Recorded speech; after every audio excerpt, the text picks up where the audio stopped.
Hello, in this video, I'll give you a quick guide on how to create N8N Workflow. So from your dashboard, you will just have to click on Create Workflow or New Workflow. It depends on the terminology that your version has. Now you will have to click the plus icon right here, which is on the top corner, and then you will go ahead and search for a trigger node like webhook, cron, or Gmail trigger. And go ahead and choose any of the tree that I've just mentioned. And then after that, you will just have to add an action node like set, open AI, or send email.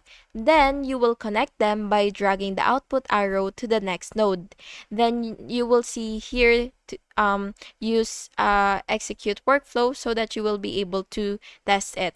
And when it is ready, you will just have to click activate on the top right to make it run live. And that's basically it. If you found this video helpful, please make sure to like and subscribe. Thank you so much for watching. Have a good day.